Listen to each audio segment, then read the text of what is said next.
Αν περιμένετε αυτό το βίντεο να έχει happy ending, να πάτε να δείτε ένα άλλο βίντεο. Harder, in the nose. Oh! Welcome to Bulgaria.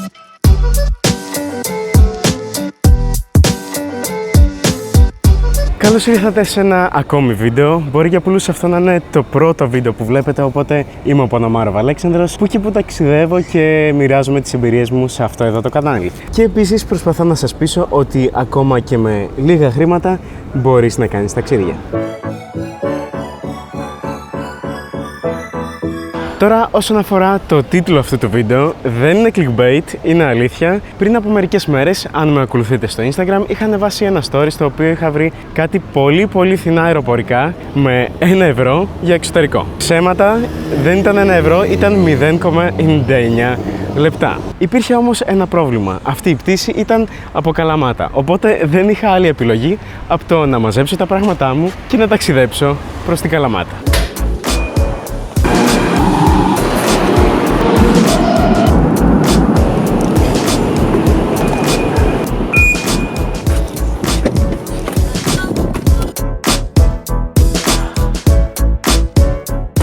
Για Καλαμάτα, τέλεια.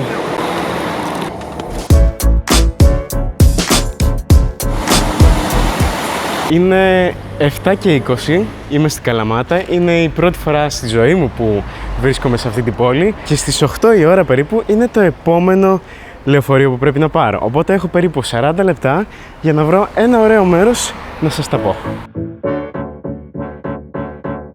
Δεν έχω ιδέα που πάω, αλλά για ένα πράγμα είμαι σίγουρος και αυτό είναι ότι σε λίγο θα βρέξει. Επίσης, αν τυχόν θα ξαναβρω κάτι τέτοια ειστήρια, θα τα ανεβάζω στα story μου στο Instagram. Αυτή τη στιγμή με βλέπετε πάρα πολύ ψύχρεμο και η αλήθεια είναι ότι περίπου 3 χρόνια πριν, για πρώτη φορά στη ζωή μου, είχα βρει εισιτήριο με 1 ευρώ. Εκείνη η πτήση ήταν Ηράκλειο Μπάρι στην Ιταλία, αλλά εκείνο το ταξίδι δεν το έκανα ποτέ γιατί δεν έβρισκα οικονομική επιστροφή.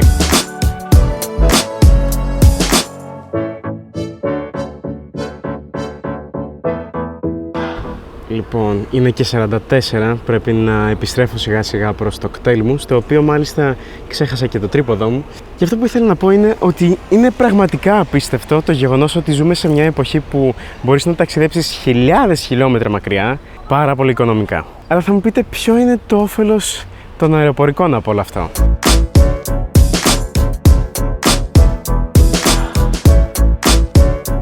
Αρχίζει και με ανησυχεί αυτός ο καιρός, δεν με βλέπω να πετάω σήμερα. Όσον αφορά την ερώτηση, δεν έχω απάντηση ούτε κι εγώ σε αυτό, αλλά φαντάζομαι ότι αυτές οι αεροπορικές κάνουν το εξής. Βγάζουν 3 με 4 εισιτήρια τα οποία είναι πολύ φθηνά και ποντάρουν στο γεγονός ότι κάποια site θα βγάλουν μερικά άρθρα τα οποία ουσιαστικά θα δουλέψουν σαν διαφήμιση για αυτούς. Γιατί συνήθως οι low cost αεροπορικές, με τις οποίες συνήθως ταξιδεύω εγώ, δεν ξοδεύουν πάρα πολλά λεφτά για marketing.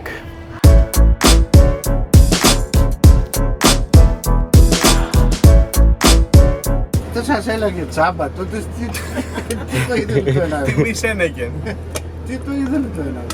Θα μιλάτε, σας πάω τσάμπα. Παιδιά, από εδώ ο Κώστας, τον γνώρισα μόλις τώρα.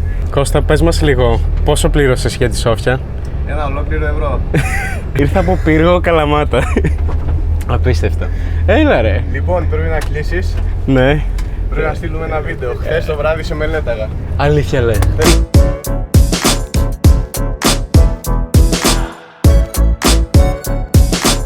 Γεια σας. Δώσατε μέρα του κάτι να μπορώ να το... Έχει για 7 Ιουλίου. Ναι. Έχει για 7 Ιουλίου. Ναι, αλλά πώς θα το βρω. Θα πατήσετε Καλαμάτα Σόφια. Amazing. So, did you pay also 1 euro for this one? You come from Athens too? Yeah.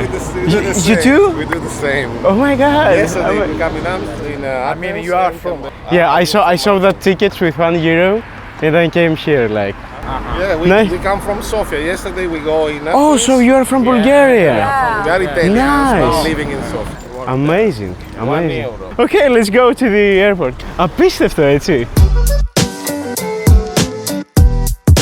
Υπάρχει όμως ένα αλλά. Και αυτό είναι το ότι αυτό που έκανα τώρα δεν βγάζει και πολύ λογική. Τι εννοώ? Οι απευθείας πτήσεις από Αθήνα για Σόφια ήταν μόλις 13 ευρώ.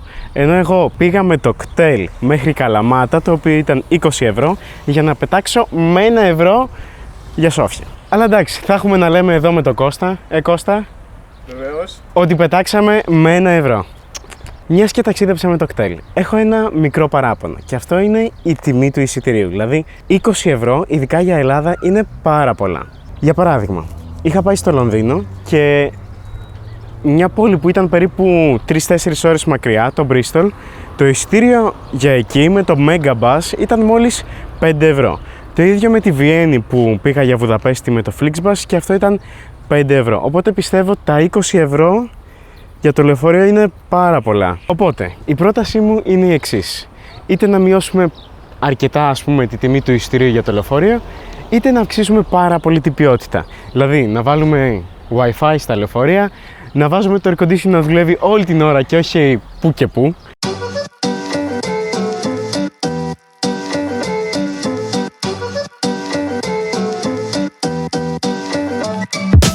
Αυτά. Πέφτει ο ήλιος. Μας είχε από Καλαμάτα για πύργο. Από Καλαμάτα για πύργο είχε. Από πύργο για Καλαμάτα όλη την ώρα, παρακαλώ. Μπορεί να είμαι αρκετά Εντάξει, δεν το έχω. Κώστα, τι λες να πάμε μέσα? Πάμε σιγά σιγά. Παρεμπιπτόντως, ο Κώστας ταξιδεύει στην ίδια πόλη που ταξιδεύω κι εγώ. Στο Πλόβδιβ που είναι η Φιλιππούπολη, γιατί νομίζω Σόφια έχουμε κάνει αρκετές φορές βίντεο. Έχουμε ήδη 2, τα οποία εμφανίζονται στο πλάι της οθόνης αυτή τη στιγμή και αν θέλετε μπορείτε να τα δείτε.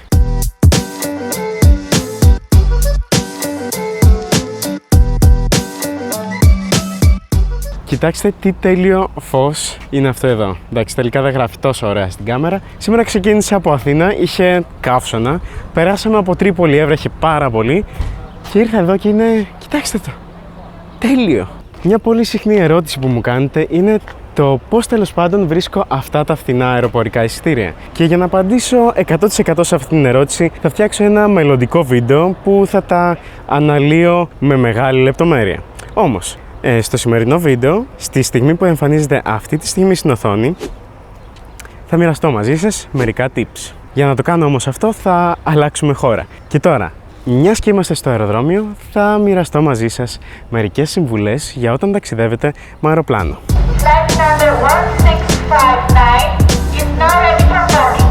Please have your boarding passes. Αν τα χωρίσουμε σε στάδια, έχουμε το ίδιο το αεροδρόμιο, έχουμε το check-in, έχουμε τον έλεγχο ασφάλειας και τις πύλες. Πριν το αεροδρόμιο λοιπόν, η πρώτη μου συμβουλή είναι να παίρνετε μόνο ένα backpack. Αν δείτε και ο Κώστας έκανε το ίδιο πράγμα, αλλά νομίζω ότι ήμουν λίγο υπερβολικός εδώ. Πίστευτο.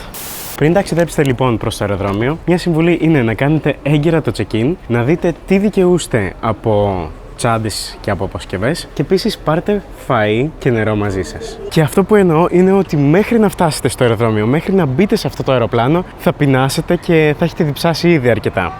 Το δεύτερο μας εμπόδιο είναι το check-in, αφού έχετε έρθει στο αεροδρόμιο. Εκεί πρέπει να πας αν τυχόν έχεις αποσκευή που πρέπει να τη δώσεις πριν πας καν στα gates, είτε επειδή πρέπει να σφραγίσεις το boarding pass, είτε νομίζω αν δεν έχεις, για παράδειγμα στην Ελλάδα, ελληνική ταυτότητα, πρέπει να πας εκεί με το διαβατήριό σου. Αλλά σε αυτά δεν είμαι πολύ σίγουρος. Το τρίτο μας εμπόδιο είναι ο έλεγχος ασφαλείας. Εκεί σας συμβουλεύω πριν πάτε από εκεί, στη τσάντα σας να τα έχετε τακτοποιήσει έτσι, ώστε τα πράγματα που θα βγάλετε για τον έλεγχο ασφαλείας να είναι πάνω-πάνω. Και αυτά είναι τα καλώδια, γιατί συνήθως δεν βλέπουν καλά, και είναι και το necessaire με τα πράγματα του μπάνιου. Για πες. Δεν έχει ATM σε αυτό το αεροδρόμιο. Το δεύτερο tip στον έλεγχο ασφαλείας είναι να μην βιαστείτε. Δηλαδή, με ψυχραιμία σκεφτείτε ότι τα έχετε βγάλει όλα, ότι έχετε αφαιρέσει ζώνη, ότι βγάλετε τα πάντα από τις τσέπες σας, ότι βγάλατε το λάπτοπ, γιατί θέλετε να το περάσετε μια φορά και να μην καθυστερήσετε. Δηλαδή, καλύτερα να αργήσετε λίγο, να σκεφτείτε αν όλα είναι εντάξει και μετά να το περάσετε, παρά να έχετε ξεχάσει υγρό πάνω από 100 ml εκεί μέσα και να το πετάτε και μετά να ξαναπερνάτε τη τσάντα σας ή κάτι τέτοιο. Αυτά. Κώστα.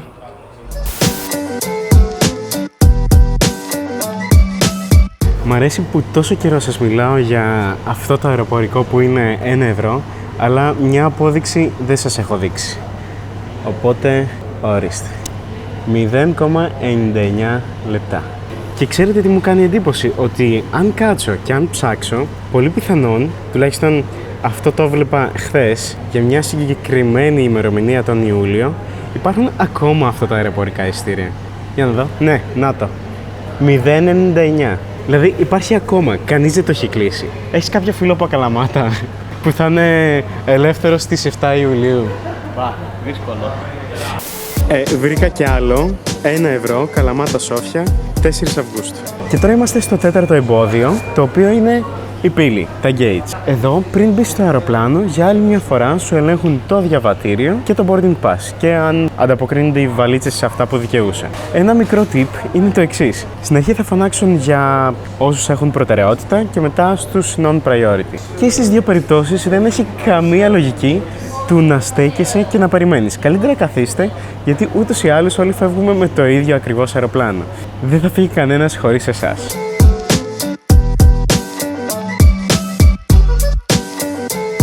Λοιπόν, όλοι εμείς έχουμε περάσει το τελευταίο στάδιο, δηλαδή μόλις ανοίξει αυτή εδώ η πόρτα, όλοι είναι έτοιμοι να μπουν στο αεροπλάνο. Αλλά αυτή η ουρά δεν έχει νόημα να κάθεσαι σε αυτήν. Γιατί ακόμα και να είσαι ο 10ος στη σειρά, δηλαδή να είσαι ο 10ος που θα μπει στο αεροπλάνο, αν οι υπόλοιποι 9 δεν έχουν κάτσει στην θέση τους, αν είσαι δίπλα στο διάδρομο ή στη μεσαία θέση, ούτως ή άλλως πρέπει να ξανασηκωθείς μετά. Οπότε καθίστε εδώ, περιμένετε και μπείτε μετά.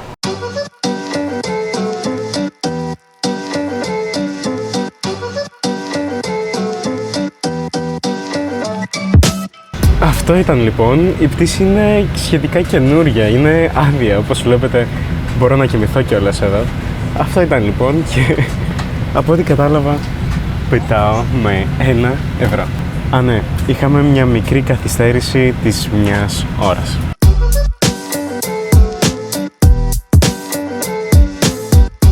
Βασανιστήριο.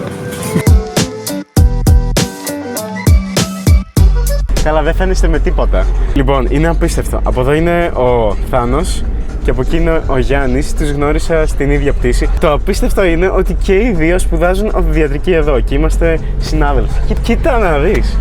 Επίσης με έμαθαν το από πού πρέπει να παίρνεις το ταξί μόλις προσγειωθείς στη Σόφια, γιατί κάποτε πολύ παλιά είχα μια πολύ κακή εμπειρία.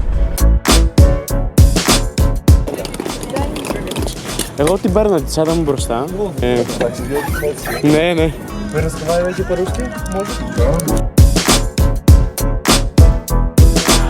Τα λέμε ρε. Αποχαιρέτησα τα παιδιά και έφτασα στο hostel. Δυστυχώς δεν έχω τραβήξει τη σκηνή που αποχαιρετώ τον Κώστα, γιατί νόμιζα ότι θα τον δω σε μια άλλη πόλη στη Φιλιππούπολη. Οπότε Κώστα, χάρηκα πάρα πολύ για άλλη μια φορά και ελπίζω να μην σε ζάλισα πολύ. Εδώ θα μείνω για πάρα πολύ λίγες ώρες. Και όπως σας είπα, στο τέλος αυτού του βίντεο θα μοιραστώ μαζί σας μερικά tips για το πώς τέλος πάντων κλείνω αυτά τα φθηνά αεροπορικά εισιτήρια. Tip νούμερο 1. Και αυτό είναι να ψάχνετε τα αεροπορικά σας εισιτήρια από οπουδήποτε προς οπουδήποτε. Δηλαδή, Αθήνα, Θεσσαλονίκη, Κέρκυρα, Καλαμάτα, ακόμα και Μύκονο. Αν από αυτούς τους προορισμούς δείτε τα αεροπορικά εισιτήρια, θα εκπλαγείτε. Για παράδειγμα, αυτή τη στιγμή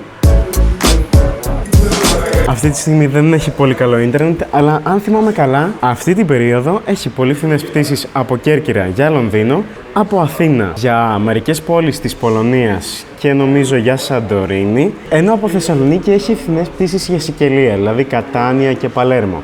Κάτι τέτοιο. Πάντως, αυτό. Ψάξτε χωρίς συγκεκριμένο προορισμό.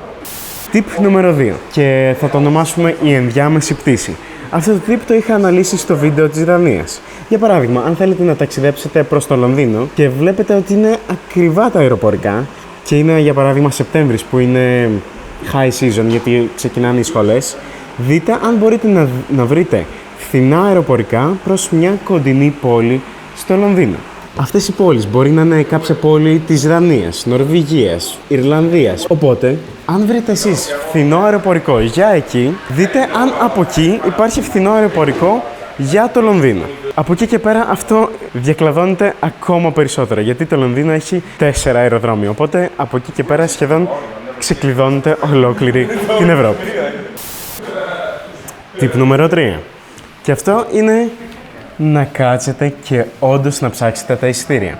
Αλλά εδώ πρέπει να αφιερώσετε χρόνο, δηλαδή να κάτσετε 1 με 2 ώρες. Και σας διαβεβαιώνω, αν κάτσετε λίγο και ψάξετε, πραγματικά θα βρείτε πάρα πολλές ευκαιρίες. Και σε όλα αυτά που σας λέω υπάρχει ένα μεγάλο αλλά. Και αυτό είναι ο προσωπικός παράγοντας.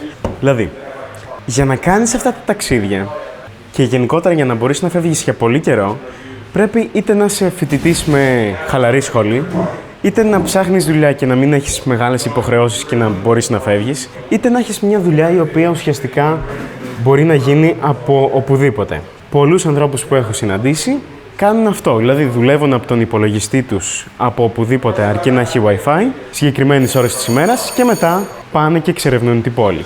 Τώρα, αν είστε φοιτητής σε μια σχολή που είναι απαιτητική, που έχει παρουσίες, εργαστήρια, κλινικές και πάρα πολύ διάβασμα, επιμένω στο να κάνετε ταξίδια. Ειδικά αν είστε μικρό έτος. Αν είστε πρώτο, δεύτερο, τρίτο έτος, δεν πειράζει να λείψετε εκείνη τη βδομάδα. Κάντε το, ρισκάρετε το.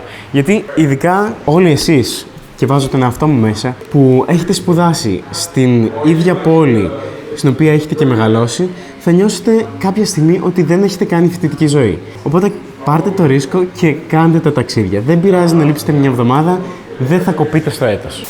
Και εδώ θα έχετε μια ερώτηση. Ωραία όλα αυτά που μας έχεις πει, αλλά ποιο είναι το site που ψάχνεις τα αεροπορικά? Και εδώ θα σας απαντήσω ότι στο 95% των περιπτώσεων τα εισιτήρια που βρίσκω είναι από κατευθείαν αεροπορικές. Αυτές οι αεροπορικές είναι συνήθως low cost και ευχαριστώ που υπάρχετε. Ξέρω ότι υπάρχει ένα σημαντικό πρόβλημα και αυτό είναι ότι ανεβάζω πολύ σπάνια. Και κάνοντας εδώ μια κουβέντα με το Luke εκεί πίσω, με έπεισε να μην τραβάω σε 4K, γιατί με αυτόν τον τρόπο ουσιαστικά σώζω πάρα πολύ χρόνο στο μοντάζ και επομένως μπορώ να ανεβάζω πιο συχνά βίντεο. Thank you, Luke, for the tip. You're welcome, bro. Yeah. Και γνώρισα τον Luke και αυτός κάνει YouTube. I'm doing the same thing, actually. Yeah. There we go. Και αν θέλετε μπορείτε να τον ακολουθήσετε στο YouTube, στο κανάλι του, στο οποίο ανεβάζει καθημερινά vlog. Πραγματικά αναρωτιέμαι πώς μπορεί να το κάνει κάθε μέρα. That's amazing how you can like meet so many people like traveling. It's crazy. That's why everyone needs to travel. Guys Yeah. need to travel. Also, Luke is a basketball player, so yeah, that's amazing, Luke. I'm trying to be like you, man. I wish I could play basketball. Yeah. Επίσης, ευχαριστώ πάρα πολύ. Δεν το είχα τολίσει ποτέ με ποτέ, αλλά μερικοί από εσάς κάνετε κρατήσεις μέσω κάποιων link που έχω κάτω στην περιγραφή για το Airbnb και Booking. Να ξέρετε ότι μερικές φορές με σώζετε. Μάλιστα, αύριο πάω σε μια άλλη πόλη της Βουλγαρίας, στο Plovdiv, και είναι λες και μου κεράσετε τη διαμονή. Γιατί με το credit που μάζεψα δεν πλήρωσα διαμονή. Αυτά λοιπόν για σήμερα. Σας ευχαριστώ πάρα πολύ που είδατε και αυτό το βίντεο. Ελπίζω να ήταν χρήσιμο. Πάω να κάνω το check-in.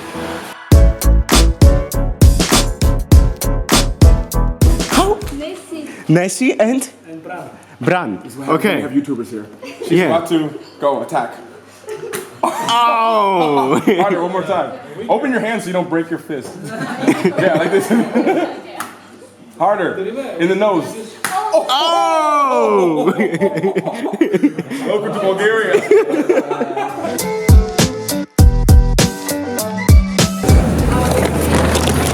Θυμάστε που σας έλεγα να κάνετε check-in στην ώρα του, Είναι 2 μέρες μετά. Πρώτη φορά σε τόσες πτήσεις που έχω κάνει έχω ξεχάσει να κάνω check-in και πλήρωσα πρόστιμο 55 ευρώ. Αγαπητοί αεροπορικοί, όσο σε αγαπώ, τόσο σε μισώ αυτή τη στιγμή. Επίσης, πλησιάζουμε τις 50.000 εγγραφές. Σας ευχαριστώ πάρα πολύ γι' αυτό. Μόλις χτυπήσουμε αυτόν τον αριθμό, θα ανεβάσω ένα special 20 λεπτό βίντεο στο Instagram, ενώ στους 60.000 θα μοιραστώ μια ακόμα πιο τρελή ιστορία μαζί σας.